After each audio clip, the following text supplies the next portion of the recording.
soy was first brought into the US in 1804, American dairy farmers went crazy for it. This simple little bean was super cheap and super high in protein, which made it great for feeding cows. But soy also contains something else, extremely high levels of estrogen. If you don't know, estrogen is to females what testosterone is to males. Estrogen is what makes women women. But when estrogen levels become too high, especially in males, it can lead to a whole lot of problems like infertility, low testosterone, slow growth, shrinking muscle mass, and weight gain. And soy happens to have more estrogen than any other bean in existence. No, seriously, 1 cup of soybeans has the equivalent amount of estrogen as 20,000 cups of chickpeas, which made soy the perfect food for farmers to fatten up their cows. Thanks to the high estrogen content, American farmers could feed their cows soy, and the estrogen would make cows super fat. And the fatter they got, the more money the farmers to make. And sure, it probably wasn't great that these farmers were force-feeding estrogen to their cows, and therefore force-feeding us estrogen through their meat and milk, but who cares? The cows were now bigger and juicier than ever, so no one complained. Soy became a miracle crop for the American meat industry, but soy also became great for the food industry as a whole. Here was the super cheap protein alternative that could be molded into anything your heart desired. And so soy flourished amongst big food. Food companies all over the US started to create their own cheap soy food derivatives. Things like soybean oil, soy protein isolate, and soy flour were quickly seeping into the American food supply. Lay's chips could be fried in a blend of cheap canola, corn, and soy oil. Campbell's chicken noodle soup would get a dash of soy protein isolate, and I.M.'s dog food would get soybean meal. And before you know it, soy started to be found in so many different foods. Some Americans were switching from beef burgers to soy burgers. French fries were fried in soy oil, and soy-based formula was getting fed to babies. But little did these soy guzzlers know that eating all this estrogen on a daily basis would lead to some unexpected consequences. It's interesting because all scientists agree that soy acts like estrogen. Even the vegan scientists that are defending it and stuff, they say, of course it acts like estrogen. But it's not just the actual soybean that was now killing testosterone, it's also what grew on soy. See, after soy is harvested, it's usually stored for months and months and months in dingy storehouses. And what happens when you store food products for months and months and months in dingy storehouses? Mold will start to grow on the beans. That's right, the same mold that you find in a dark, damp basement is floating in your cup of soy milk, and guess what? That mold is also highly estrogenic.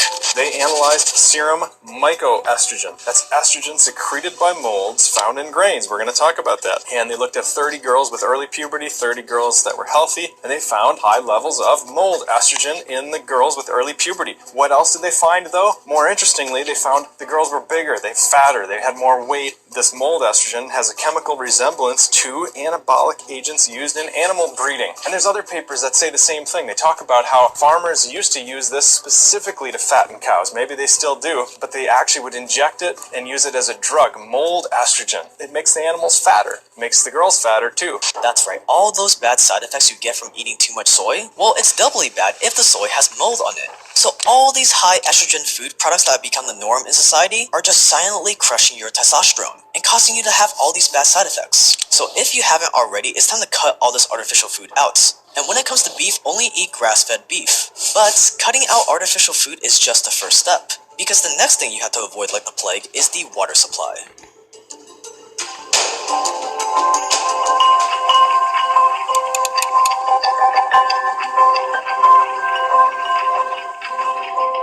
Here's the thing, America is on a lot of pharmaceutical drugs, painkillers, antidepressants, ADHD medication, and a ton more are being used by millions of people on a daily basis, with one of the most widespread drugs being birth control. And here's the thing about birth control.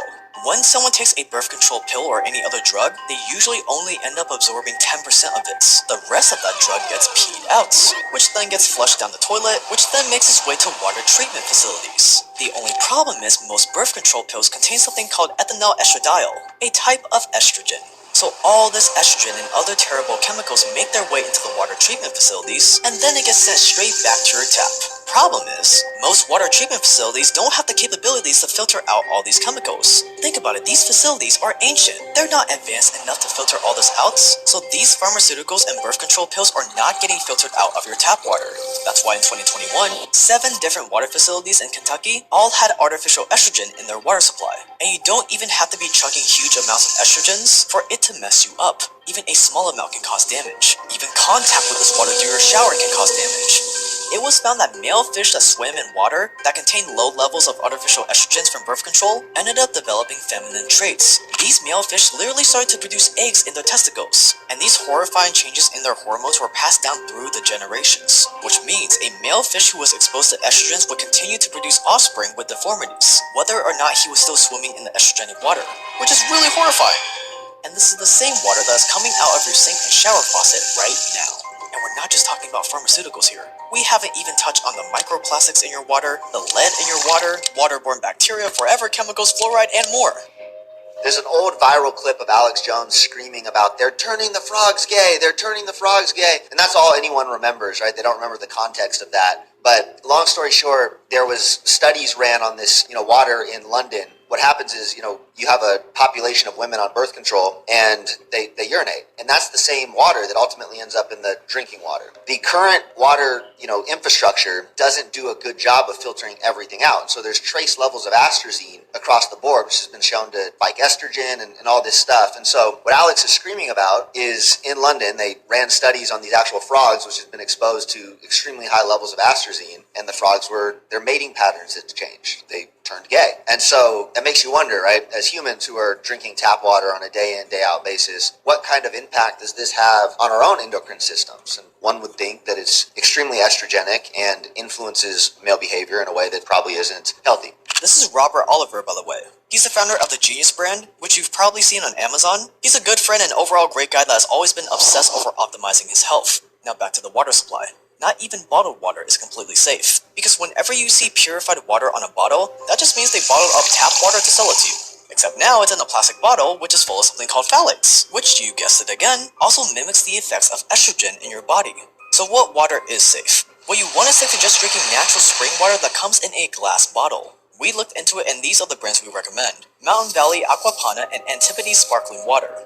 Not sponsored, although it should be. These were the only 3 spring water brands that we found that didn't contain fluoride, forever chemicals, and other harmful chemicals.